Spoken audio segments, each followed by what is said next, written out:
And it came to pass that the Lord of the vineyard and the servant went down into the vineyard, and they came to the tree whose natural branches had been broken off, and the wild branches had been grafted in. And behold, all sorts of fruit did cumber the tree. And it came to pass that the Lord of the vineyard did taste of the fruit, every sort according to its number. And the Lord of the vineyard said, Behold, this long time have we nourished this tree, and I have laid up unto myself against the season much fruit. But behold, this time it had brought forth much fruit, and there is none of it which is good.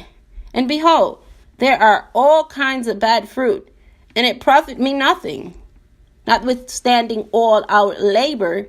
And now it grieveth me that I should lose this tree. And the Lord of the vineyard said unto the servant, What shall we do unto the tree, that I may preserve again good fruit thereof unto my own self? And the servant said unto his master, Behold, because thou didst graft in the branches of the wild olive tree that nourished the fruit, that they are alive, and they have not perished, wherefore thou beholdest that they are yet good. And it came to pass that the Lord of the vineyard said unto his servant, The tree profited me nothing, and the roots thereof profit me nothing, so long as it shall bring forth evil fruit. Nevertheless, I know that the roots are good, and for my own purpose I have preserved them. And because of their much strength, they have hitherto brought forth from the wild branches good fruit. But behold, the wild branches have grown and have outrun the roots thereof. And because that the wild branches have overcome the roots thereof, it has brought forth much evil fruit. And because that it has brought forth so much evil fruit, thou beholdest that it may begin to perish, and it will soon become ripened, that it may be cast into the fire, except we should do something for it to preserve it. And it came to pass that the Lord of the vineyard said unto his servant, Let us go down into the nethermost part of the vineyard, and behold, if the natural branches have also brought forth evil fruit. And it came to pass that they went down into the nethermost part of the vineyard, and it came to pass that they beheld that the fruit of the natural branches had become corrupt also, yea, the first and the second, and also the last, and they had all become corrupt. And the wild fruit of the last had overcome that part of the tree which brought forth good fruit, even that the branches had withered away and died. And it came to pass that the Lord of the vineyard wept, and said unto the servant, What could I have done more for my vineyard? Behold, I knew that all the fruit of the vineyard, save it were these, had become corrupt. And now these which have once brought forth good fruit have also become corrupt. And now all the trees of my vineyard are good for nothing, save it be to be hewed down and cast into the fire.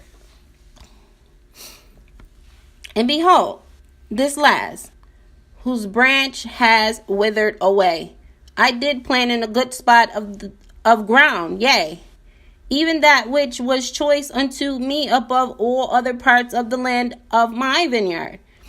And thou beheldest that I also cut down that which cumbered this spot of ground, that I might plant this tree in the stead thereof. And thou beheldest that a part thereof brought forth good fruit, and a part thereof brought forth wild fruit. And because I plucked not the branches thereof, and cast them in the fire, behold, they have all overcome the good branches, that it has withered away. And now behold, notwithstanding all the care which we have taken from my vineyard. The trees thereof have become corrupt, that they bring forth no good fruit. And these I had hoped to preserve, to have laid up fruit thereof against the season, unto my own self. But behold, they have become like unto the wild olive tree, and they are of no worth, but to be hewed down and cast into the fire. And it grieved me that I should lose them. But what could I have done more in my vineyard? Have I slackened my hand, that I have not nourished it? Nay, I have nourished it, and I have digged about it, and I have pruned it, and I have dunged it. And I have stretched forth my hand almost all the day long, and the end draweth nigh. And it grieved me that I should hew down all trees of my vineyard and cast them into the fire, that they should be burned. Who is it that has corrupt my vineyard? And it came to pass that the servant said unto his master, It is not the loftiness of thy vineyard, or is it not the loftiness of thy vineyard? Have not the branches thereof overcome the roots which are good? And because the branches have overcome the roots thereof, behold, they grew faster than the strength of the roots, taking strength unto themselves. Behold, I say, isn't not this the cause that the tree of the vineyard have become corrupt? And it came to pass that the Lord of the vineyard said unto the servant, Let us go and hew down the trees of the vineyard and cast them into the fire, that they shall have cumber the ground of my vineyard, for I have done all. What could I have done more for my vineyard? And so, but behold, the servant said unto the Lord of the vineyard, Spare it a little longer? And the Lord said, Yea, I will spare it a little longer, for it grieved me that I should lose the trees of my vineyard. Wherefore, let us take of the branches of these which I have planted in the nethermost part of my vineyard, and let us graft them into the trees from whence they came. And let us pluck from the tree those branches whose fruit is most bitter, and graft in the natural branches of the tree instead thereof. And this will I do, that the tree may not perish, that perhaps I may preserve unto myself the root thereof for my own purpose. And behold, the roots of the natural branches of the tree which I have planted, whithersoever I would are yet alive. Wherefore, that I may preserve them also for my own purpose. And I will take of the branches of this tree, and I will graft them in unto them.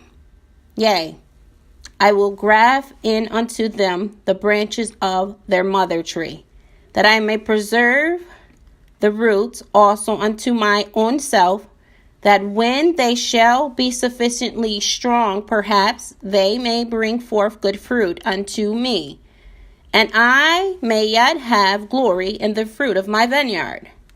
And it came to pass that they took from the natural tree which had become wild, and graft in unto the natural trees which also had become wild.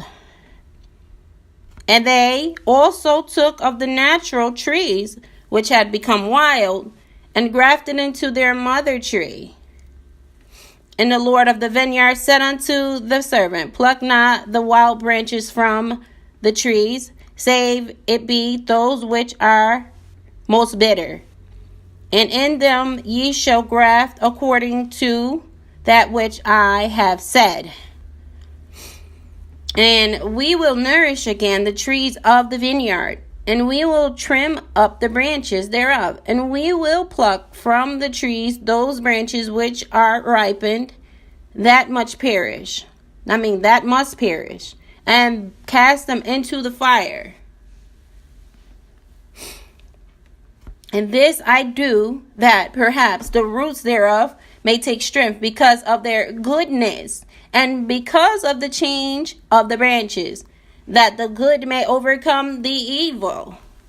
And because that I have preserved the natural branches and the root thereof, and that I have grafted in the natural branches again into their mother tree, and have preserved the root of their mother tree, that perhaps the trees of my vineyard may bring forth good fruit, and that I may have joy again in the fruit of my vineyard, and perhaps that I may rejoice exceedingly that I have preserved the roots of the branches of the first fruit. Wherefore, go to and call the servants, that we may labor diligently with our might in the vineyard, that we may prepare the way, that I may bring forth again the natural fruit, which natural fruit is good, and the most precious above all other fruit. Wherefore, let us go to